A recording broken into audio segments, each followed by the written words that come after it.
اعوذ باللہ من الشیطان الرجیم بسم اللہ الرحمن الرحیم لقد نصرکم اللہ فی مواطن کثیرۃ ویوم حنین، اور اے مسلمانوں تمہاری اللہ نے مدد کی بہت سے مواقع پر، اور خاص طور پر یوم حنین۔ اب ظاہر بات ہے کہ یہ حصہ وہ ہے جو نازل ہو رہا ہے، جو کہ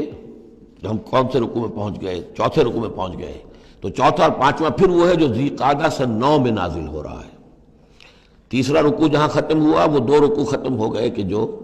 جو قریش پر حملے کے ضمن میں اور مکے کی طرف اقدام کے ضمن میں جو رد و قدع ہو رہی تھی، اور وہ فتح مکہ سے پہلے نازل ہوئے سن 8 ہجری میں، رمضان سے قبل۔ اب یہ پھر وہی سلسلہ جڑ گیا جو 6 آیتیں ہم پہلے پڑھ آئے ہیں، ذی قعدہ سن 9 ہجری میں جو نازل ہوئی اسی کے ساتھ۔ اب ظاہر بات ہے کہ اس وقت جو ہے غزوہ حنین بھی ہو چکا تھا۔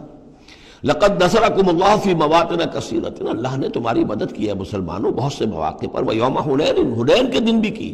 اذ اعجبتکم کثرتکم، جب کہ تمہیں اپنی کثرت پر ناز ہو گیا تھا۔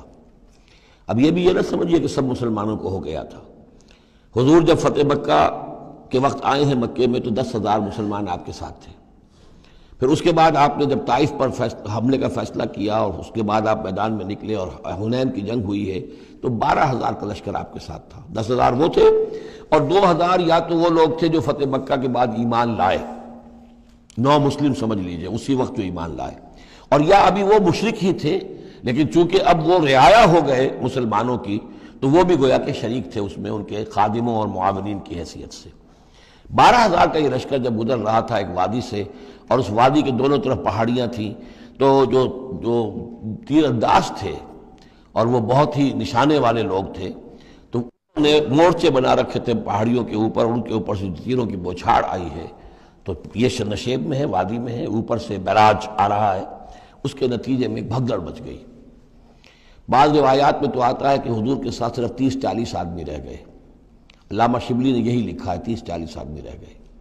لیکن سید سلیمان ندوی نے پھر اپنے استاد سے اختلاف کرتے ہوئے اسی میں سیرت النبی میں نوٹ دیا کہ نہیں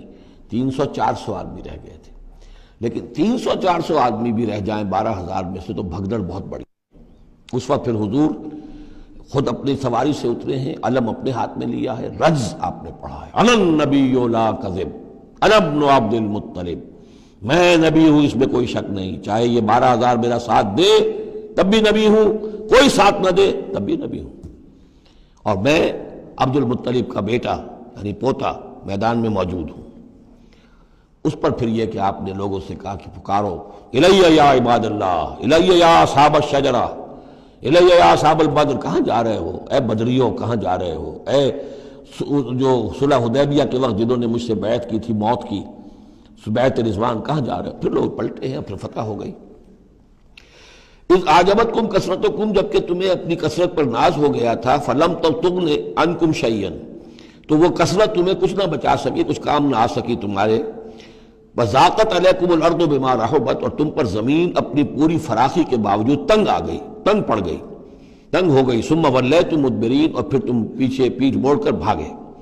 ثم انزل اللہ سکینتہ علی رسولہ، پھر اللہ نے نازل فرمایا اپنی طرف سے سکون اور تسکین اپنے رسول پر، وعلی المومنین، اور اہل ایمان پر، وانزل جنودا لم تروها، اور اس وقت بھی اللہ نے ایسے لشکر بھی اتارے جنہیں تم نے نہیں دیکھا، وعذب الذین کفروا، اور عذاب دیا کافروں کو، وذالک جزاء الکافرین، اور یقیناً یہ کافروں کا بدلہ یہی ہے۔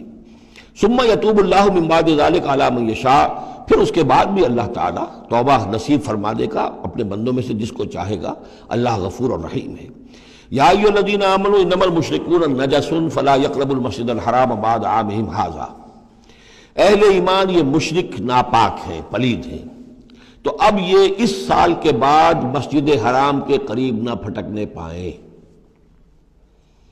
سن 9 کا حج جو ہے کھلا تھا مشرکین کے لیے بھی اور اہل ایمان بھی گئے، حضرت ابو بکر کی زیر امارت قافلہ حج مدینے سے گیا، حضور نہیں گئے۔ اسی میں اعلان یہ بھی کر دیا گیا اب آئندہ سال سے کوئی مشرک قریب نہیں آ سکے گا، نہ بیت اللہ کے، بیت الحرام کے، نہ حج کے لیے آ سکے گا۔ لا یقربوا المسجد الحرام بعد عامہم ھذا، اس سال کے بعد اب وہ قریب نہ پھٹکے مسجد حرام کے۔ وَإِنْ خِفْتُمْ عِلَّةً، اب اندازہ ہوا ہوگا کہ یہ تو آتے تھے لوگ تو ہماری آمدنی ہوتی تھی، حاجی آتے تھے، قربانیاں کرتے تھے، کچھ اور نظریں چڑھاتے تھے، چڑھاوے چڑھاتے تھے، تو ہماری آمدنی ہوتی تھی۔